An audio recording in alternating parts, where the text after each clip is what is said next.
Hello, everyone, and welcome to our Intro to Java workshop. So today we are going to be introducing Java to everyone. However, we only have about an hour to teach the very basics of Java, so we won't go very in-depth at all. This workshop will just give you a basic understanding of what Java is about and how we use Java and the different different components of how we can program using Java. So there's many different parts of Java that we can use. So we're teaching this into the Java class because both me and Manav last year took APCSA. And then so we have learned the very basics of Java. So we're just here to give you a quick rundown of what Java is like and to see if you're interested in continuing to learn CS in Java. So what is Java? So Java was originally created by James Gosling, Mike Sheridan, and Paul Nodden in 1991. So it was originally called Oak, but then they had to change the name to Java due to copyright issues. So Java is primarily an object-oriented programming language. That means objects created in Java can be used over and over again. And so it's different from other languages. It's similar to Python. So if you've learned a little bit of Python before, it's kind of similar to Python. The general structure of an object-oriented programming language has classes, objects, methods, and attributes. So objects are created from classes, and within a class there are methods and attributes. So what you can do is basically you can create a class, and then you can create an object from that class and then use that in another program. So that is what allows that is what an object-oriented programming language is.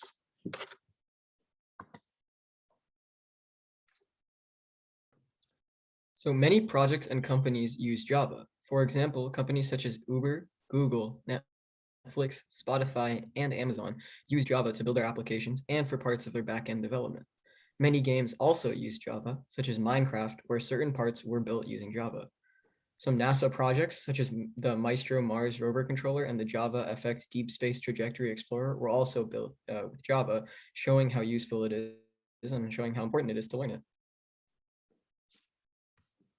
So another thing with Java is basically you have these larger companies like Uber, Google, Netflix, Spotify, and Amazon.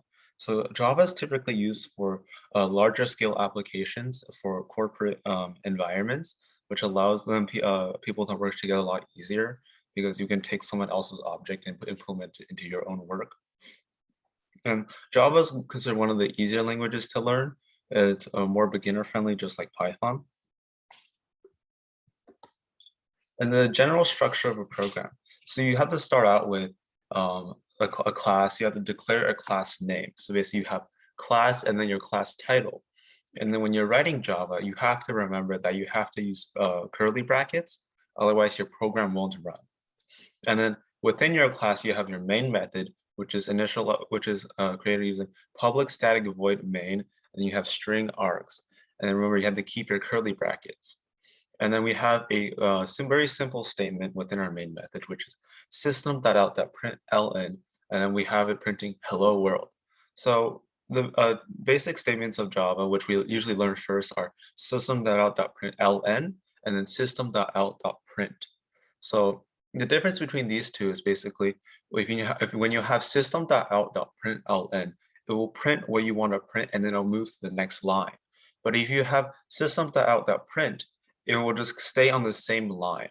So let's say we have this statement system.out.println, and then we have brackets, and then with parentheses brackets, and then we have quotations that say hello world.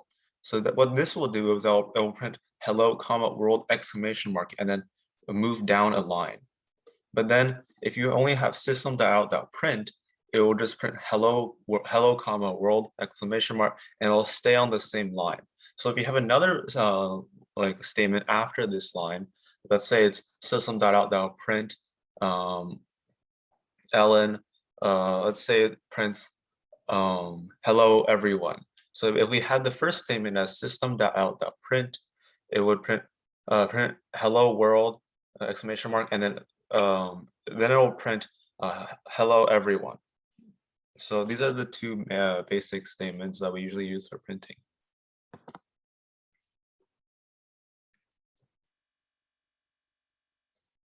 So what is a class? A class is basically a blueprint for creating objects. So if we look at this example code here, we have class title. So here we are declaring a class. So this class will be called class title. And then basically we can create objects from this class.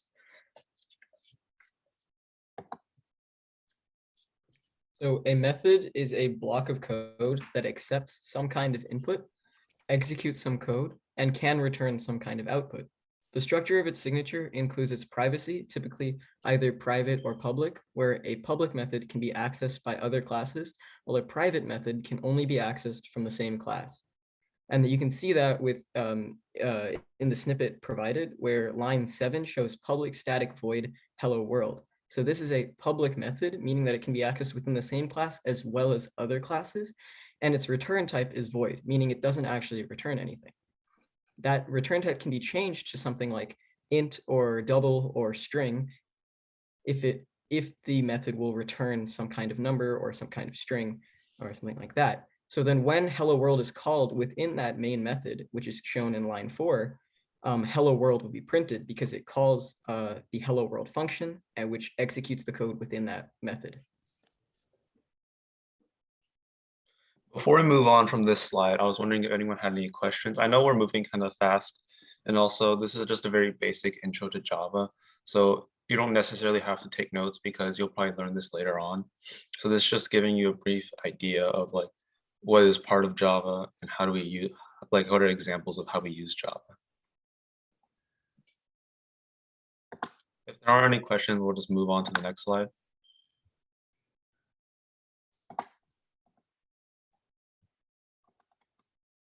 Okay. And then so another big thing of Java, because it's an object-oriented class, there's a lot of different variables and data types.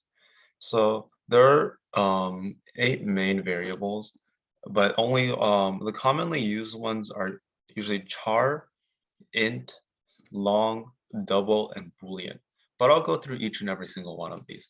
So char is a single character, such as A of the alphabet. So you can have, so if you look at the picture in the bottom right, you declare the variable, which is char, and then you have the variable name, which is called my char, and then you assign that variable to A.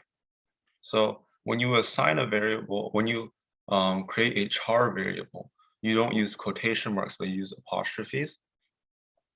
And then also the equal sign in this case is not like math where it's like 5 is equal to 5. But in Java, the equal sign means we are assigning this value to this variable. We'll talk about equal, like math equals later on. And then we have byte, which is used for positive and negative integers, which is used for a larger array because it's just so small, it's 1 byte. And then you have short, which is also used for positive and negative integers, and is also used for larger arrays to save space. And then we have int, which is the most commonly used variable for integers. And then this one's 4 bytes. And then we have long, which is used for very, very large integers, which is usually 8 bytes. So these long is like used for very large integer. You don't usually use them for like, let's say 5 or like 20. And then we have float, which is not as commonly used.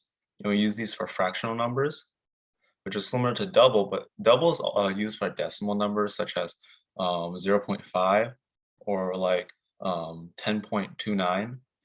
This is also 8 bytes. And then our last variable is Boolean. So what Boolean is true or false. So basically, but the default value is false. So you want to declare the Boolean variable. So you have Boolean and you have the variable name and you assign that to true because the default value is false. So in this case, you want it to be true. So there are some base operators that you'll be using in Java to manipulate variables and work with them. And so you have your basic math operators. So the plus for addition, the minus for subtraction, the asterisk for multiplication, and the slash for division. But you also have a operator called the modulus, which is the percent sign, and that essentially just gives the remainder. So in the snippet provided, what you'll have is 10 plus 18 mod 8. So 28 mod 8 would give a remainder of 4 because, or sorry, give a value of 4 because the remainder of 28 divided by 8 is 4. And then some other operators that you'll be using are the double plus and double minus, which are used for iterating value either +1 or -1. You have the double equals, which is what Alan was talking about, which is not assignment, but actually comparison. So it checks if two values are equal to each other. And if they are, it will give a value of true. And if it's not, then it'll give you a value of false. Then you have not equal to, which is the exclamation point right before the equal sign. And that's essentially the opposite of equal. So it'll give true when the values are not equal to each other, and false when the values are equal to each other. And then you have your greater than, less than, greater than or equal to, and less than or equal to, which function exactly the same as how we work with them in math. And you can use the base operators that we just talked about in front of an equal sign to essentially perform the operation on the value itself and assign it to that value.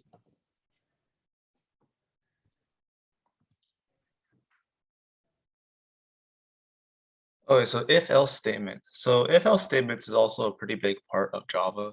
So what an if-else statement does is basically it tests a statement if it's true or not. So if it's true, it will run a statement underneath the if part, but if it's not true, it will move on to the else part. So let's take a look at this example right here.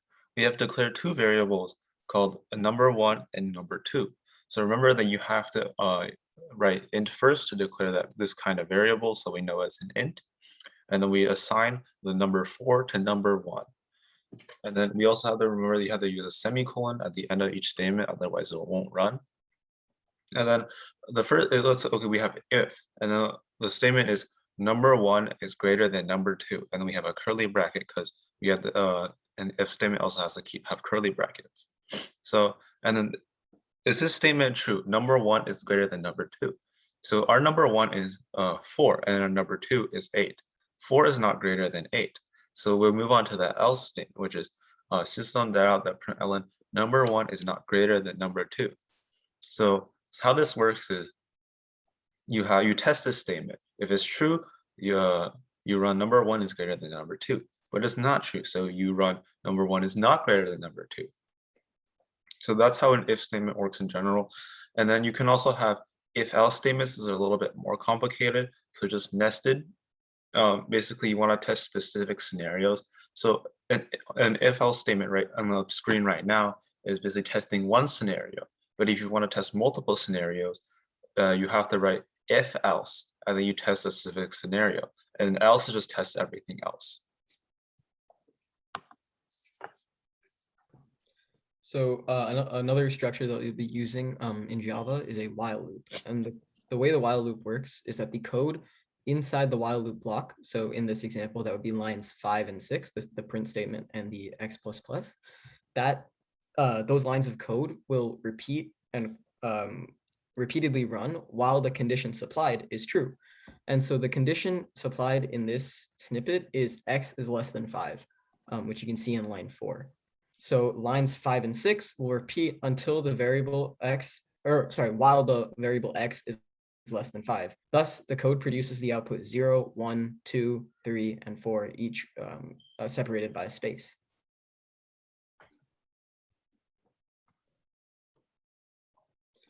And a for loop works similarly to the while loop, but the number of iterations is usually specified. So the way that you make one is you have to supply some kind of variable in the first part. So you can see in line 5, before the first semicolon, it says int I equals 0. And that's essentially declaring a variable to keep track of the number of iterations that are going to occur. So we say int I equals 0, setting that variable to 0. The next part of it is I is less than 5. And that's similar to the condition supplied to the while loop, which basically means that the for loop will continue to run while I is less than 5. And then the final final argument supplied to the for loop is I++, and that essentially tells it how to change that variable each time it runs.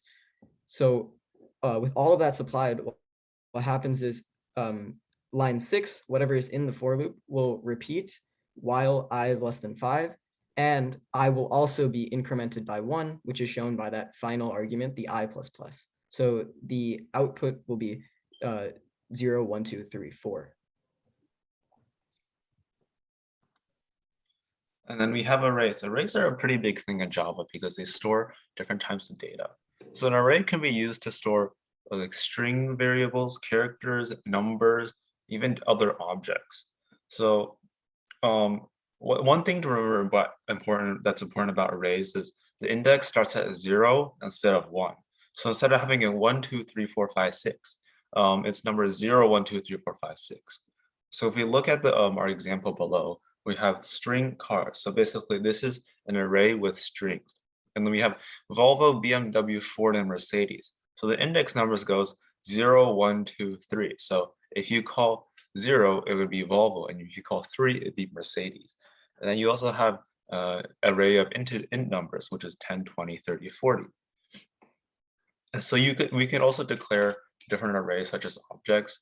And then how you can traverse these arrays is by using a for loop, a while loop, for each loop, which we will get into later. But the important thing to remember about arrays is how you want to declare them and where you want to store in them, and then also the index number of where each variable within this array is. So if you look at this statement, system.out.println numbers bracket 0, that's asking to print the index number of 0, the array numbers. So we have the array numbers 10, 20, 30, 40, and the index number of 0, it'd be 10. So what this program will print will be 10.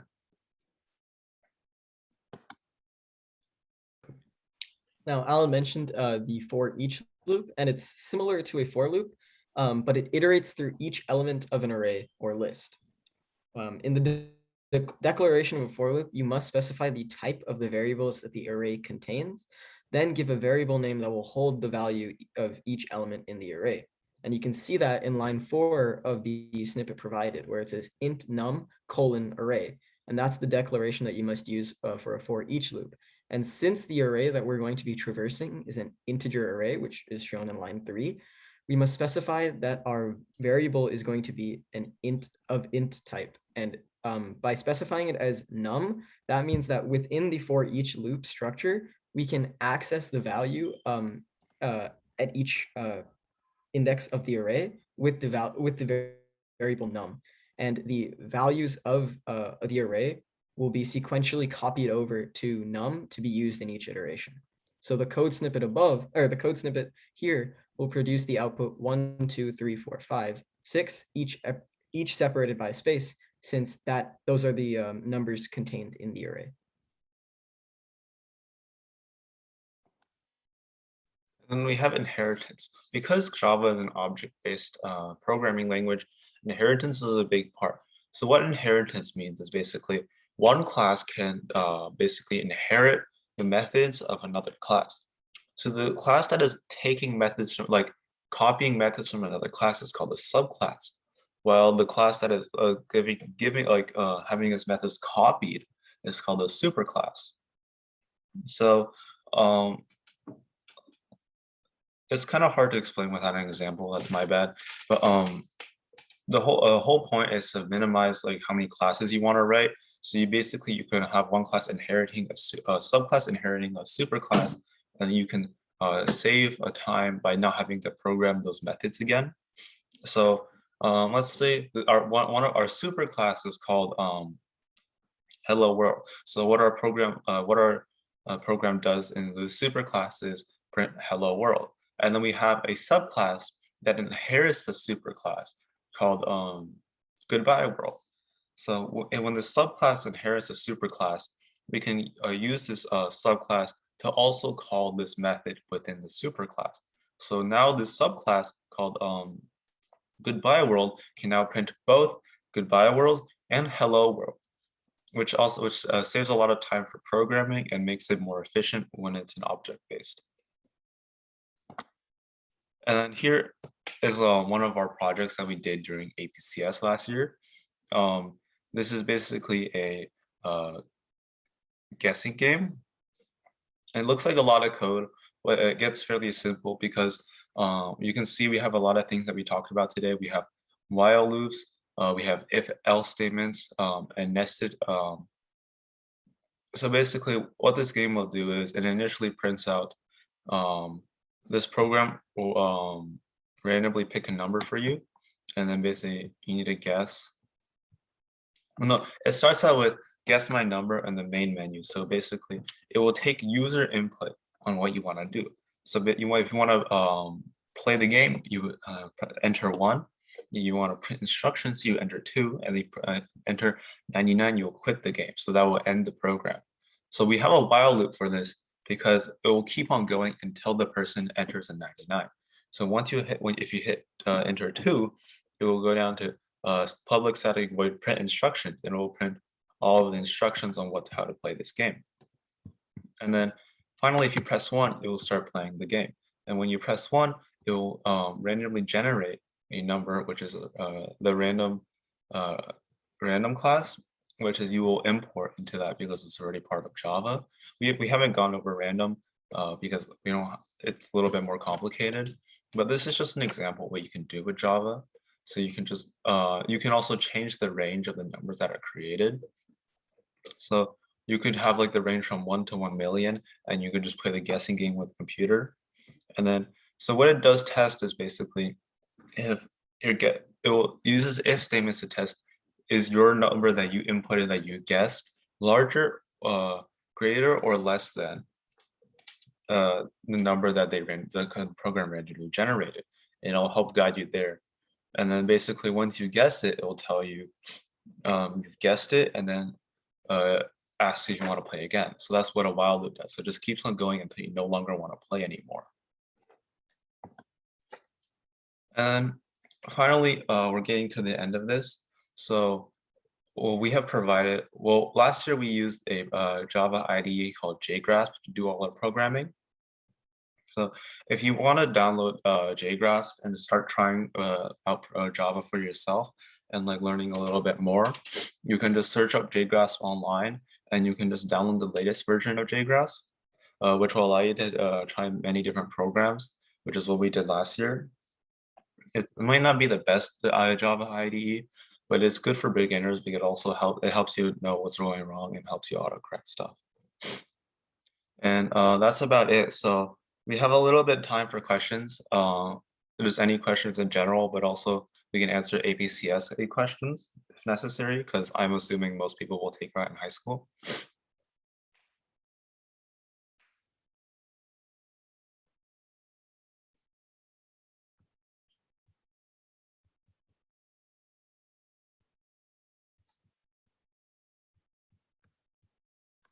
Yeah, so for questions, you guys can put them in the chat, or you can unmute your microphone.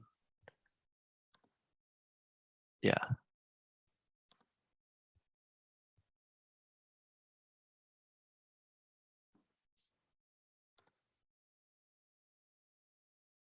So are you asking if like Python is able to do things that Java like wouldn't be able to, or because they're both programming languages, and high level programming languages at that. So they both have a like similar scope as to what they can do. They have similar functionalities. Like for example, I've done programming in Python to make like a certain types of like calculators to help with my math homework, and I've done the same thing in Java because I felt bored and I wanted to do both. So they are very similar as to what you can do with them. Some online spaces that teach Java. I'm sure there are lots of tutorials on YouTube, and then there's plenty of like courses, I think, on Udemy and Coursera on Java, but those are also paid. So APCS is a pretty good class to learn Java as well. So, and by the way, if you are worried about knowing Java or not knowing enough Java for APCS, they do take beginners and train you up to know how to code proficiently. Yeah, basically for me, I basically just went into APCS with no knowledge of programming at all. So, and I also It's a very fast learning process. You once you start understanding it, you learn really quickly. So I don't think there's much to worry about if you're stressed about it. Any other questions?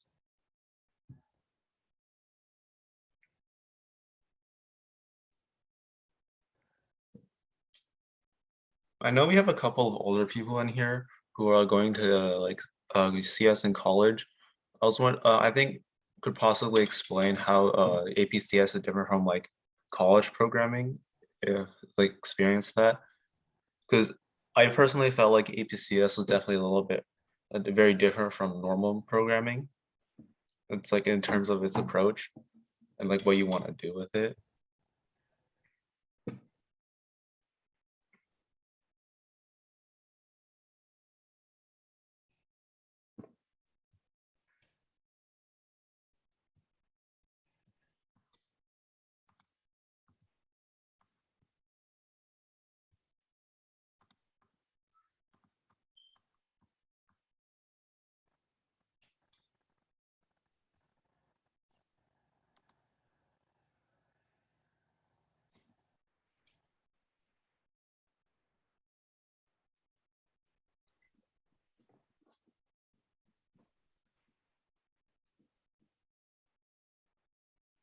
It seems there's no more questions anymore. We'll be here for the next 5 minutes, but we're just about done. So feel free to leave. But if you have any more questions, feel free to ask. Yeah, unmute or put them in the chat, either one.